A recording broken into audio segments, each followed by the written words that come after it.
The information provided is not a substitute for legal and other professional advice where the facts and circumstances warrant. People should always consult their own legal or other professional advisors and discuss the facts and circumstances that apply to their specific circumstances. The information shared on Ask the Landlord is for educational purposes only. How's it going today, Albert?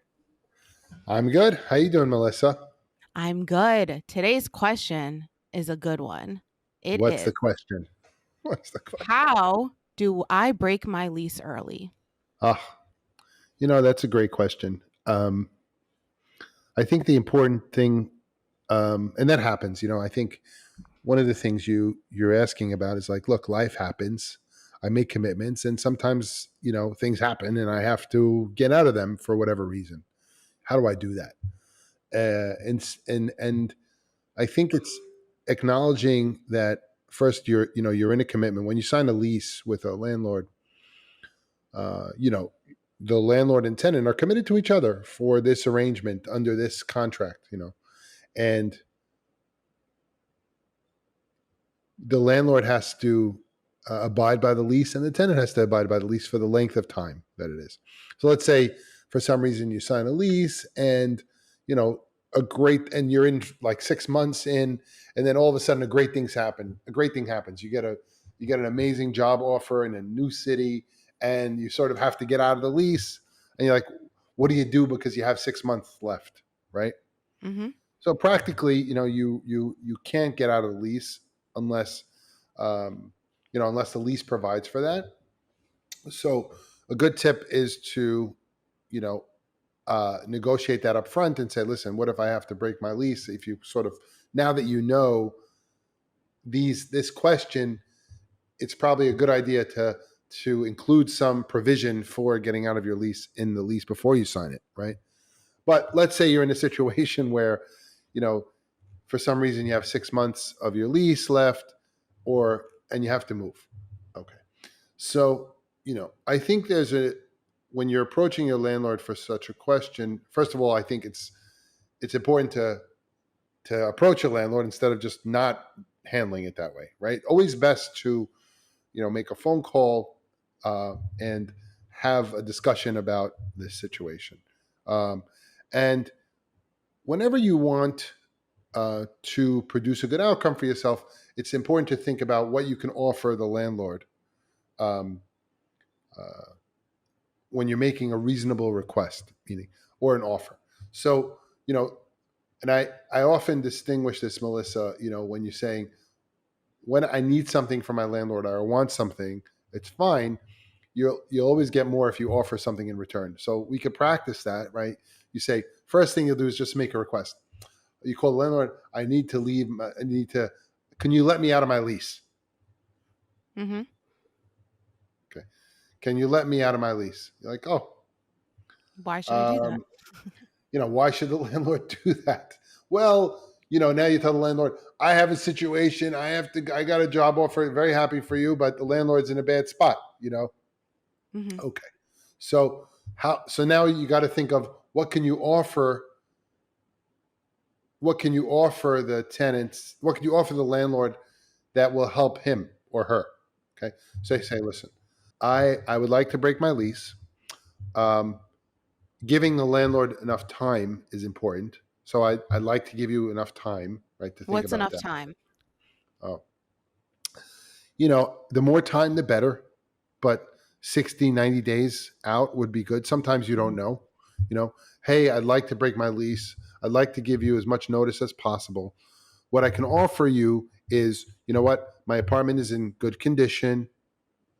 I'll show it to you. I'll let you do that, and I'll help you market it, right? So while I'm here, so that we could find someone sooner if that's possible, right? So how can I help you rent it out?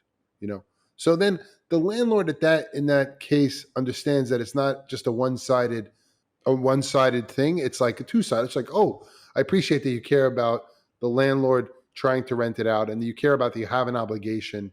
Look, the landlord may he may or she may be in their right to say no, but if you make a reasonable request and you've been a good tenant and you're going to cooperate with trying to help the landlord lease out the space so that there's very little downtime, that's a great offer to make. You see, that's much better than just saying, hey, can I get out of my lease? So you come to the landlord and you say, listen, I have a situation. I need to get out of my lease. But I understand that that's not great for you. However, what I can offer is, look, my apartment's in great shape. I can have it be ready for you to show while I'm in this transitionary period so that you could rent it out as soon as possible. So that'll help both of us. How Can you about that? ever offer money to, like, a little bit of money to the landlord? Is that Absolutely. You can think of a lot of things. You can offer money.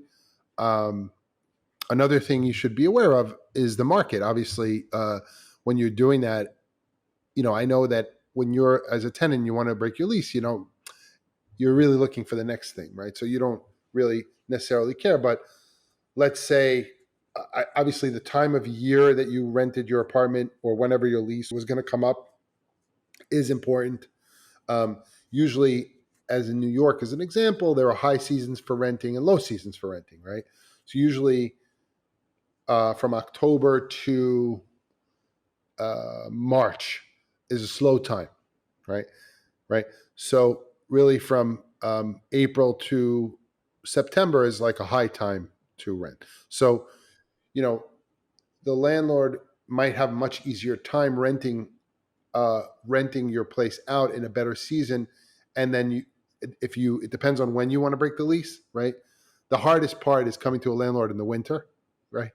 And you can also say, hey, can I get out of my lease if I pay you an extra month, or keep the security deposit, or you could tell the landlord. So you can make a deal with your landlord, but again, it's a more of it's not just can I leave early, right? It's, hey, here's my situation. Can we figure out a way where I can leave early? I'll do this for you. I'll do that. How about I do this? Um, my apartment, I've been only paying $2,000 a month, and I can see that you can get $2,200 a month now. I'm sure if I leave my lease, you could probably get someone that pays more money than me. I could help you with that. So maybe it's good for both of us if I leave now.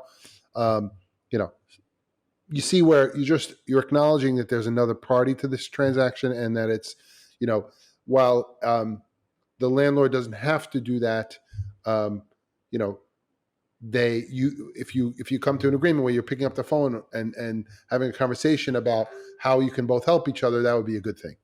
Mm-hmm. And how long is a normal lease in New York City? A year. 1 year. Yeah, typically. So for 1 year, these renters are signing a legal document, which most people, like when I moved to New York, I was 22, 23. When have I ever signed a legal document like that? So they have to know, like, it's a year lease. And so that's where the offer comes in. And I think that's a really good point to make. Yeah. And it's a good idea to, and there's a little bit of I think an Instagram post on like what to look out for when signing a lease. Mm-hmm. We can also do a little podcast on that too. But one of the things you want to see when you're signing your lease, like, what are my obligations? You should have someone else look at it for you, so that if you're not good at understanding those things, you would have it explained to you. Or if there's anything to negotiate there, you would want to have that negotiated. Special provisions, whatever. Do you think like a renter should have a lawyer or a legal person look at the lease? Is that important? Yeah, I mean, it depends on usually the size of the deal, or but most often leases are pretty standard form. But it's a good idea to have someone else look at it that knows what these things are, and that they could explain what it looks like. And you as a tenant really should read the lease, and really and if there's nothing you don't understand, or if there's a question you have, you should ask the question. Very often, again, these are standard forms, which don't get changed very often, but sometimes you can, say, like I had a friend that, I'm renting an apartment, and said, I have a dog, but it says no pets, so you would have to include that in the lease, like to have, you have a pet. So there are situations where, as the renter, we can make changes that can get approved by the landlord in the lease. Is that Of correct? course, of course, and That's you'll need great. to. Like even, Right. like you might be, and because these are standard forms, very often you're, you might have made a deal with the landlord about something, and it needs to get handled in writing, right? You might have said, "I have a dog, I have a thing, I want to get a dog." You know, what's the, it's got to be in there, or you got to add it. So hmm No, that's a good point. We'll talk about pets and apartments in another episode for sure. sure. All right. Thank you so much, Albert. That really explains it. All about leasing, New York City, and thank you.